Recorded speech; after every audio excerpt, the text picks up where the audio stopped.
स्नेही विद्यार्थियों, सुप्रभात। स्नातकोत्तर पूर्वार्ध हिंदी साहित्य की इस कक्षा में आज हम तृतीय प्रश्न पत्र साहित्य शास्त्र के अंतर्गत काव्य हेतु के बारे में चर्चा करेंगे। कवि का भाव विचार संयत एवं सापेक्ष व्यवहार या कार्य ही काव्य के नाम से अभिहित किया जाता है। इसका तात्पर्य यह हुआ कि कवि का इस प्रकार का कार्य अथवा व्यापार किसी न किसी मूल हेतु अथवा कारण से संयत एवं अपेक्षित हुआ करता है। इस दृष्टि से काव्य हेतु से अभिप्राय वे साधन हैं जो कवि की काव्य सर्जना में किसी भी रूप में सहायता पहुँचाया करते हैं। काव्य कवि का कर्म है। इसका अर्थ हुआ कि सभी लोग काव्य रचना कर पाने में समर्थ नहीं हुआ करते।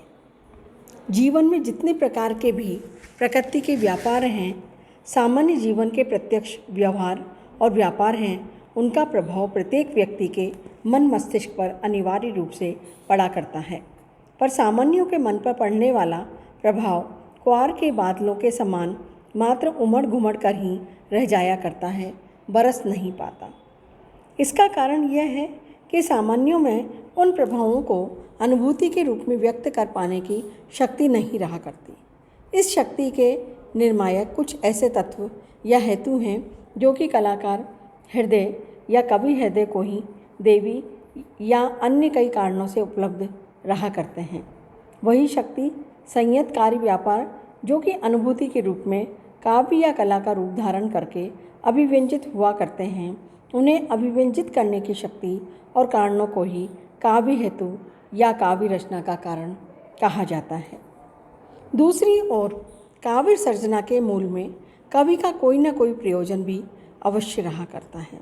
अतः प्रश्न स्वाभाविक ही है कि आखिर काव्य रचना या कलात्मक सर्जनाओं का अभिप्राय, प्रयोजन और उद्देश्य क्या हुआ करता है। वे कौन से हेतु या कारण हैं जिनकी अंतःप्रेरणा से कवि या लेखक को एक नव्य सृष्टि रचना की अंतःस्फूर्ति प्राप्त हुआ करती है। इसके बारे में परंपरा से ही विचार होता आ रहा है।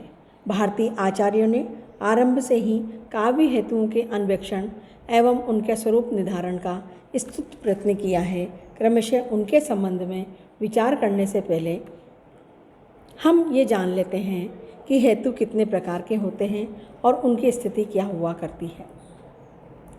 काव्य हेतु तर्कशास्त्र मुख्य रूप से किसी भी व्यक्त वस्तु के दो कारण या हेतु स्वीकार करता है अथवा तर्कशास्त्र के अनुसार दो प्रकार के हेतु हुआ करते हैं।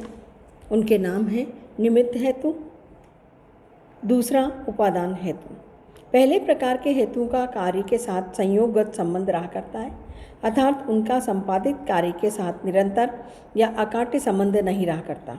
दूसरे शब्दों में इस प्रकार के हेतु सदा सर्वदा कार्य में सन्निहित नहीं रहा करते। इनके नष्ट होने पर भी कार्य नष्ट नहीं हो जाया करता, वह अनवरत बना ही रहा करता है। दूसरे प्रकार के हेतु को समवायी हेतु इसी कारण स्वीकार किया जाता है। इनका कार्य के साथ एक प्रकार का नित्य संबंध सदा सर्वदा बना रहा करता है। यदि किसी कारणवश इन उपादान हेतुओं का नाश हो जाए तो इनके द्वारा संपादित कार्य भी हमेशा नहीं बना रह सकता। जैसे वस्त्र एक समग्रतः संपादित कार्य है, सूत वस्त्र कार्य का उपादान कारण है। दूसरी ओर वस्त्र बुनने वाला बुनकर, ताना बाना और प्रयोग में आने वाले औजार आदि सभी कुछ निमित्त कारण हैं। यदि देव योग से ये निमित्त कारण नष्ट भी हो जाते हैं तो भी इनके द्वारा संपादित कार्य अर्थात वस्त्र जो का त्यों बना रहा करता है। इसके विपरीत वस्त्र का उपादान हेतु अर्थात सूत यदि टूट जाए, सड़गल कर नष्ट हो जाए तो इसके द्वारा संपादित किया गया कार्य अर्थात वस्त्र भी नष्ट हो जाएगा, उसका अपना अस्तित्व नहीं रह जाएगा। इस दृष्टि से विवेचन और विश्लेषण से ये स्पष्ट हो जाता है कि काव्यशास्त्र के आचार्यों ने साहित्य अथवा काव्य के संदर्भ में जिन हेतु का अन्वेषण एवं विवेचन किया है वे निमित्त हेतु ही हो सकते हैं, उपादान हेतु नहीं। कवि रहे न रहे उसका काव्य तो हमेशा रहा ही करता है। उस काव्य की सर्जना के जो मूल कारण हैं वे भी कभी विनिष्ट नहीं हुआ करते। इस दृष्टि से काव्य रचना के जो आधारभूत स्थायी तत्व या कारण हैं उन्हीं को काव्य हेतु के नाम से अभिहित किया जाता है। काव्य हेतुओं को कवि हृदय में विद्यमान सर्जनात्मक शक्ति के नाम से ही अभिहित किया जा सकता है। वे हेतु हैं प्रतिभा, व्युत्पत्ति, निपुणता, अभ्यास। इन्हीं में से किसी आचार्य ने किसी एक को महत्व दिया है, किसी ने दो को और किसी आचार्य ने तीन को महत्व दिया है। कुछ आचार्यों ने काव्य हेतुओं के इन नामों को कुछ दूसरे रूप में व्यक्त करके उन्हें नाम भी दूसरे दिए हैं। भारतीय या संस्कृत मत में जो काव्य हेतु, संस्कृत में काव्य रचना अत्यंत प्राचीन काल से ही होने लगी थी, तभी तो उनकी आलोचना के लिए मानदंडों की आवश्यकता पड़ी और एक के बाद एक अनेक आचार्यों ने इस दिशा में स्तुत्य प्रयास किया। आचार्य भामह ने काव्य शास्त्र के निर्माण के समय काव्य रचना के कारणों का प्रश्न है। भामह ने बताया, गुरुपदेशाध्येतु शास्त्रम जड़ धियोप्य काव्यम तु जायते जातु कस्यचित् प्रति भावतः। अर्थात यूँ तो जड़ बुद्धि वाले भी गुरु के उपदेश से शास्त्रादि विषयों के अध्ययन कर पाने में समर्थ हो जाया करते हैं, पर काव्य रचना तो कभी कोई प्रतिभाशाली व्यक्ति ही कर पाता है। इसका स्पष्ट आशय यह है कि कवि में वर्तमान प्रतिभा ही काव्य रचना का मुख्य हेतु या कारण है। इसी के बल से काव्य रचना संभव हो सकती है। इस प्रकार प्रतिभा को काव्य सर्जना का मुख्य हेतु स्वीकार करते हुए आचार्य भामह ने शास्त्र और काव्य के अनवरत अध्ययन द्वारा व्युत्पन्न शक्ति को ही काव्य का हेतु स्वीकार किया है। उनके मतानुसार प्रतिभा के अतिरिक्त शब्दशास्त्र और पद पदार्थ का ज्ञान, अन्य कवियों की रचनाओं का अनवरत अध्ययन भी काव्य रचना के लिए आवश्यक हुआ करता है। इस प्रकार आचार्य भामह ने प्रतिभा को काव्य का मुख्य हेतु माना है, जबकि व्युत्पत्ति और अभ्यास को भी एक प्रकार से आवश्यक बताया है। व्युत्पत्ति के अंतर्गत शब्दशास्त्र और पद पदार्थ का ज्ञान कवि कर्म में विशेषता का आधान करने वाला होता है, जबकि अनवरत अभ्यास सभी दृश्यों से काव्य का संस्कार करके उसे गहन, स्थायी, प्रभावी बनाने वाला प्रमाणित हो सकता है। संप्रेषणशील शक्ति भी अनवरत अभ्यास से ही प्राप्त हुआ करती है। इस प्रकार आचार्य भामह के बाद दंडी का नाम आता है। उन्होंने काव्य का हेतु केवल प्रतिभा को ही स्वीकार नहीं किया, बल्कि उसके साथ व्युत्पत्ति और शास्त्र ज्ञान, अभ्यास को भी अनिवार्यतः आवश्यक माना है। उनके अनुसार नैसर्गिकी च प्रतिभा श्रुतम च बहु निर्मलम आनंदाश्य भी योगास्य कारणम काव्य स्पद है। अतः जन्मजात प्रतिभा, अत्यधिक सुसंस्कृत, निर्मल शास्त्र और अनवरत अभ्यास ही काव्य रूपी संपत्ति के कारण हुआ करते हैं। यूँ तो काव्य या कला प्रतिभा को जन्मजात या प्राकृतिक देन कहा गया है, पर आचार्य दंडी के विचार में प्रतिभा के अभाव में भी व्युत्पत्ति अभ्यास के द्वारा काव्य सर्जना की जा सकती है। पर्वती आचार्य वामन ने पूर्ववर्तियों की तुलना में अधिक विस्तार से काव्य हेतु पर विचार विश्लेषण किया है।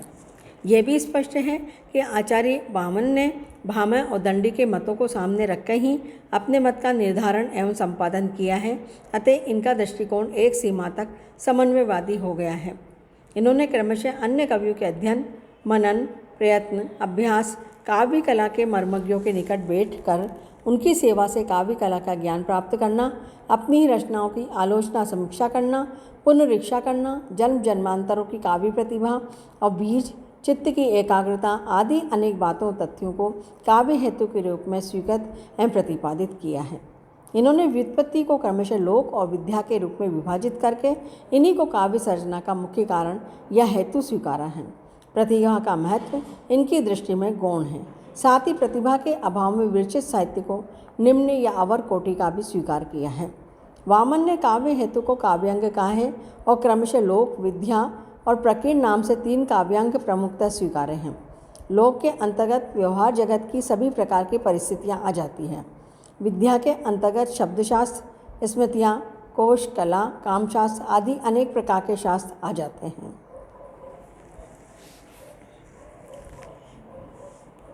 प्रकीर्ण के अंतर्गत विद्या के अंतर्गत शब्दशास्त्र, स्मृतियाँ, कोश, कला, कामशास्त्र आदि अनेक प्रकार के शास्त्र आ जाते हैं। प्रकीर्ण के अंतर्गत उन्होंने 6 तत्व स्वीकारे हैं: लक्ष्य तत्व, अभियोग, वृद्ध सेवा, अवेक्षण, कवित्व, बीज प्रतिभा और अवधान।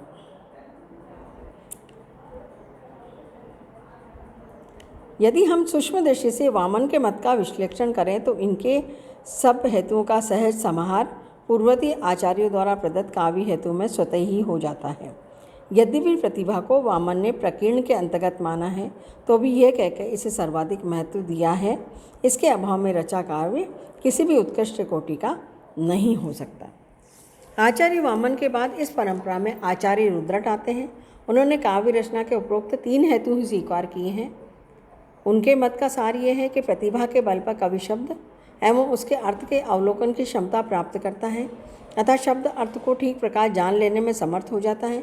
व्युत्पत्ति के बल पर कवि को दोषों के परिहार और काव्य तत्वों के उपादान की शक्ति प्राप्त होती है। निरंतर अभ्यास से काव्य सर्जना में अनवरत निखार आता है। यहाँ मुख्य धातव्य तथ्य यह है कि आचार्य रुद्रट ने प्रतिभा को शक्ति नाम से अभिहित किया है। इनके मत में ये शक्ति यानी प्रतिभा ही काव्य सर्जना के मूल हेतु है। बाकी के दोनों तत्व अर्थात व्युत्पत्ति और अभ्यास काव्य के संस्कारक एवं परिमार्जक तत्व हैं। आचार्य रुद्रट ने प्रतिभा या शक्ति के सहजा और उत्पाद्या 2 भेद भी स्वीकार किए हैं। जन्मजात प्रतिभा सहजा है, जबकि अध्ययन अभ्यास से प्राप्त प्रतिभा उत्पाद्य है। मूल काव्य विधायिनी सहजा प्रतिभा ही हुआ करती है, उत्पाद्य से उसका संस्कार एवं विकास अवश्य संभव हो जाया करता है। पठन पाठन एवं अनवरत अध्ययन से ही ये उत्पाद्य प्रतिभा उत्पन्न हुआ करती है। इस प्रकार आचार्य रुद्रट के मत में प्रतिभा, वो भी सहजा प्रतिभा, काव्य का मूल हेतु है। बाकी 2 उसका संस्कार और अनवरत विकास करने वाले सहायक हेतु हैं। रुद्रट के बाद आचार्य आनंदवर्धन आते हैं। उन्होंने इच्छा या काव्य हेतु के बारे में विचार व्यक्त नहीं किया। हाँ, इनके काव्यशास्त्री विवेचनों में काव्य हेतुओं का भी छायाभास आ गया है। इन्होंने 2 ही मुख्य काव्य हेतु स्वीकारे हैं, प्रतिभा और व्युत्पत्ति। इनके विचार में प्रतिभा ही मुख्य मूल हेतु है। इसके रहने पर ही कोई कवि श्रेष्ठ और उत्तम काव्य सर्जना कर पाने में समर्थ हो सकता है। दूसरी ओर कह सकते हैं कि व्युत्पत्ति से उन्होंने प्रतिभा के परिष्कार विकास की बात स्वीकार की है। इनका स्पष्ट मत है कि प्रतिभा कवि के कर्म, काव्य के व्युत्पत्ति आदि के अभावजन्य दोषों को भी छा लेती है और उनकी ओर पाठक, श्रोता विवेचन का ध्यान ही नहीं जाने देती। आचार्य राजशेखर ने पूर्ववर्ती आचार्यों की तुलना में काव्य हेतुओं पर भी अधिक बढ़ चढ़ कर विचार विमर्श किया है। इनकी मौलिकता इस बात में है कि पूर्ववर्ती आचार्यों के समान इन्होंने प्रतिभा और शक्ति को एक ही या पर्याय के रूप में स्वीकार न कर शक्ति को एक अलग तत्व के रूप में महत्व दिया है। यह भी स्मरणीय है कि राजशेखर प्रतिभा की तुलना में शक्ति को अधिक महत्वपूर्ण स्वीकारते हैं। उनके अनुसार बुद्धि के 3 रूप हुआ करते हैं: स्मृति, मति और प्रज्ञा। अतीत की स्मारक स्मृति मानी है, वर्तमान की उद्घोषक को मति कहा है और भविष्य के अर्थ की भावक बुद्धि को प्रज्ञा कहा है। ये तीनों ही इनके मत में कवियों के उपकारक रहा करते हैं।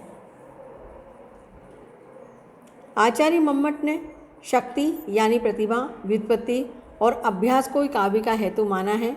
उनका कथन है, शक्ति निपुणता, लोकशास्त्र, काव्याध्य वेक्षणात् काव्यज्ञम शिक्षयाभ्यास इति हेतु स्तुतुद्भव। अर्थात काव्य रचना की शक्ति, लोकशास्त्र आदि का सम्यक ज्ञान, काव्य मर्मज्ञों से प्राप्त शिक्षा, उसका अनवरत अभ्यास आदि काव्योद्भव के मूल हेतु हैं।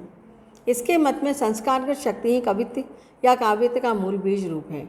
इसके बिना काव्य रचना संभव नहीं हो सकती। इसके अभाव में यदि काव्य रचना का प्रयत्न किया भी जाता है तो उसे निम्न कोटि का काव्य ही सामने आ पाता है। अध्ययन मनन से प्राप्त ज्ञान व्युत्पत्ति है और यह कवि के भावलोक के विस्तार और आंदोलन में सहायक हुआ करती है। निरंतर उत्कृष्ट काव्य रचना के लिए प्रयत्नशील रहना ही अभ्यास है। अतः इन तीनों को ही काव्य रचना का मुख्य हेतु कहा जा सकता है। इनके अतिरिक्त अन्य कोई भी काव्य हेतु संभव नहीं हो सकता। परवर्ती आचार्यों में से केशव मिश्र, हेमचंद्र और पंडित राज जगन्नाथ ने आचार्य भामह के अनुरूप प्रतिभा को ही काव्य रचना का सर्वाधिक प्रमुख कारण स्वीकार किया है। उन्होंने व्युत्पत्ति और अभ्यास को काव्य के संस्कारक हेतु स्वीकार किया है। पंडित राज जगन्नाथ काव्य रचना के संदर्भ में कार्यत्री प्रतिभा को ही प्रयोजनी मानते हैं, महत्व देते हैं, और भावित्री प्रतिभा का रचना की दृष्टि से कोई महत्व नहीं मानते। हेमचंद्र के अनुसार प्रतिभा के अभाव में शेष हेतु रहने पर भी नष्ट या व्यथा हो जाया करते हैं। इन्होंने सहजा औपाधिकी नाम से प्रतिभा के दो भेद माने हैं। इसी प्रकार आचार्य वांगभट्ट आदि को भी प्रतिभा कोई काव्य का मूल हेतु और शेष दो को सहायक संस्कारक हेतु मानते हैं। आचार्य जयदेव प्रतिभा को काव्य रचना का मुख्य हेतु, उत्पत्ति और अभ्यास को उसका सहायक एवं संस्कारक हेतु मानते हुए स्पष्ट करते हैं कि ज्ञान और अभ्यास प्रतिभा रूपी बीज को अंकुरित करने के लिए मिट्टी एवं जल के समान है। स्पष्ट है कि प्रतिभा मुख्य हेतु है, व्युत्पत्ति एवं अभ्यास सहायक बनकर उसे विकसित किया करते हैं। इस प्रकार निष्कर्ष रूप में कहा जा सकता है कि संस्कृत के आचार्यों ने कुल मिलाकर काव्य रचना के तीन ही हेतु स्वीकार किए हैं। प्रतिभा यह मुख्य कारण है, व्युत्पत्ति और अभ्यास बाद के दोनों प्रतिभा के सहायक, परिष्कारक, विकासक कारण हैं। इनमें से पहला अर्थात कवि प्रतिभा काव्य सर्जना का निमित्त कारण है, शेष सभी उपादान कारण है। हिंदी के आचार्यों ने रीतिकालीन आचार्यों पर भी हम जब ध्यान आकर्षित करते हैं तो पाते हैं कि आपने भी संस्कृत काव्य शास्त्र को आधार बनाकर अपनी मान्यताएं व्यक्त की हैं। भिखारी दास जी का काव्य हेतु संबंधी उक्ति दृष्टव्य है। शक्ति कवित्व बनाइए कि जही जन्म नक्षत्र में दीनी विधाते। काव्य की रीति से की सुख बीन सो, देखी सुनी बहुलोक की बातें। दास है जामे एकत्र ये तीनी, बने कविता मन रोचक ताते। एक बिना न चले रथ जैसे, धुरंधर सुत की चक्र निपाते। कहने का तात्पर्य यह है कि भिखारी दास जी प्रतिभा, व्युत्पत्ति, अभ्यास तीनों को ही काव्य हेतु मानते हैं। जैसे रथ एक चक्र से नहीं चल सकता, उसी प्रकार केवल प्रतिभा, व्युत्पत्ति या मात्र अभ्यास से काव्य रचना संभव नहीं हो सकती। तीनों का संयोग काव्य को अत्यधिक मन रोचक बना देता है। आधुनिक विद्वानों के जब हम मत पर अपनी दृष्टि डालते हैं तो डॉक्टर गोविंद त्रिगुणायत मनुष्य की मननशीलता को ही प्रमुख काव्य हेतु स्वीकार करते हैं। वो कहते हैं कि मेरी समझ में काव्य की जनित्री मनुष्य की प्राणभूत विशेषता उसकी मनन की प्रवृत्ति है। इस प्रवृत्ति ने ही पशु और मनुष्य भेद स्थापित कर रखा है। पशुओं में मनन की प्रवृत्ति नहीं होती है। मनुष्य और मैन इसी विशेषता के कारण बने हैं।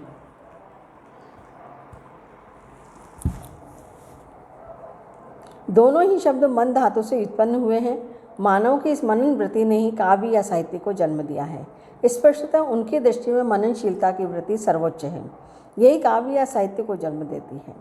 अपनी बात को पुष्ट करते हुए कहते हैं कि मननशील मानव मन जब सांसारिक वस्तुओं के संपर्क में आता है तब व्यक्तिगत प्रकृति के अनुसार कुछ वस्तुओं को देखकर उसमें तन्मय हो जाता है। कुछ वस्तुओं के प्रति उनके हृदय में जिज्ञासा उत्पन्न होती है और कुछ के प्रति वो भयभीत होता है। तन्मय प्रधान मननशीलता ही साहित्य की जन्म है। जिज्ञासापूर्ण मननशीलता से विज्ञान का विकास होता है। भय विशिष्ट मननशीलता ही धर्म और उपासना का उदय हेतु है। जहाँ तक भय विशिष्ट मननशीलता से धर्म और उपासना के उदय होने की बात है, हम गोविंद त्रिगुणायत जी के मत से सहमत हैं। किंतु काव्य और विज्ञान के उदय हेतु के मूल में उन्होंने जो मननशीलता को ही सब कुछ मानने की बात कही है, विचार करने पर वो संगत प्रतीत नहीं होता। मननशीलता के लिए भी प्रतिभा आवश्यक है। फिर विचार मनन तो प्राय प्रत्येक मनुष्य नामक प्राणी करता है, पर सभी की मननशीलता न तो काव्य बन पाती है, न ही मननशील जिज्ञासा से कोई वैज्ञानिक आविष्कार संभव हो पाता है। साहित्य के उदय के लिए साहित्यिक प्रतिभा और विज्ञान के आविष्कार के लिए वैज्ञानिक प्रतिभा नितांत अनिवार्य है। हाँ, मननशीलता इन दोनों को आधिकारिक विकसित और सुनियोजित करने में बहुत सहायक होती है, इस बात में कोई संदेह नहीं। मननशीलता की हम व्युत्पत्ति और अभ्यास का समन्वित रूप कह लें तो हमारे विचार में अधिक उचित होगा। पाश्चात्य साहित्य और काव्यशास्त्र में कहावत है कि poets are born and not made. कवि उत्पन्न होते हैं, बनाए नहीं जाते। दूसरे शब्दों में जन्मजात प्रतिभा ही कविता का कारण है, बनाने से कविता नहीं बनती। पश्चिम में अधिकांशतः प्रतिभा को ही काव्य उत्पत्ति का मूल हेतु स्वीकार किया गया है। प्रतिभा परिश्रम से प्राप्त होती है, पर वास्तविक व्याख्या यह होनी चाहिए कि प्रतिभा का सम्यक विकास परिश्रम अथवा व्युत्पत्ति और अभ्यास से हुआ करता है। प्रतिभा ही किसी संवेदनात्मक वस्तु से संवेदित होकर कला की सृष्टि किया करती है। इस प्रकार केसी पांडे जी का भी हम देखते हैं तो जो शक्ति सौंदर्यपूर्ण पदार्थ के स्पष्टता अंतर्दर्शन कराती है वही प्रतिभा है। सौंदर्य दर्शन और संवेदनात्मक अनुभूति कराने वाली ये प्रतिभा ही काव्य का मुख्य हेतु मानी गई है। परंपरा के रूप में भारत के समान पश्चिम में भी काव्य सर्जना का मुख्य हेतु देवी प्रतिभा को माना गया है। इस देवी प्रतिभा के बिना काव्य रचना संभव नहीं हो सकती है। सुकरात के बाद जब प्लेटो का युग आता है तो प्लेटो नैतिकतावादी आचार्य थे। कवि हृदय होते हुए भी उनके मन में काव्य कला के प्रति कोई विशेष सम्मानजनक भाव नहीं थे। काव्य की उत्पत्ति मानसिक विषिप्तता की स्थिति में स्वीकार की है। आखिर प्लेटो के मत में उन्मादावेश उत्पन्न करने वाली वह काव्य देवी कौन और क्या है? कहीं वह प्रतिभा ही तो नहीं जो विशिष्ट स्थितियों में कवि को भावान्विल करके काव्य की सृष्टि के लिए प्राय विवश कर दिया करती है। अरस्तु जो प्लेटो के ही शिष्य थे, काव्य हेतु को स्पष्ट करने की दिशा में उन्होंने विशेष प्रयास किया। उन्होंने देवी प्रेरणा वाले सिद्धांत को अस्वीकार कर काव्य प्रवृत्ति को मूलतः मानव स्वभाव के साथ निबद्ध किया। इन्होंने माना कि मानव का स्वभाव जो अनुकरणशील हुआ करता है वहाँ वो सामंजस्य का विधान करना ही जानता है। अतः अरस्तु के मत में काव्य रचना के दो मुख्य हेतु हैं, एक अनुकरण और दूसरा सामंजस्य की प्रवृत्ति।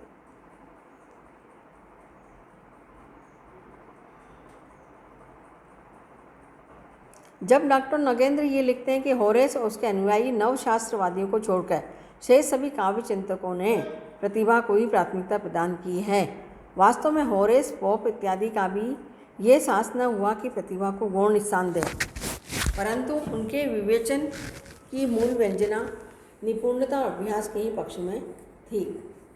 तात्पर्य यह है कि नवशास्त्रवादियों ने निपुणता अभ्यास को ही काव्य का मुख्य हेतु स्वीकार किया है।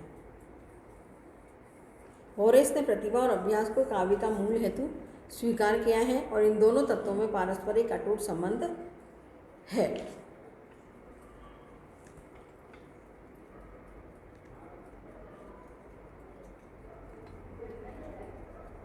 इस तरह से पाश्चात्य विद्वान प्रतिभा को काव्य सर्जना का मूल हेतु, व्युत्पत्ति और अभ्यास को परिष्कारक, विकास आदि रूप में सह हेतु स्वीकार करते हैं।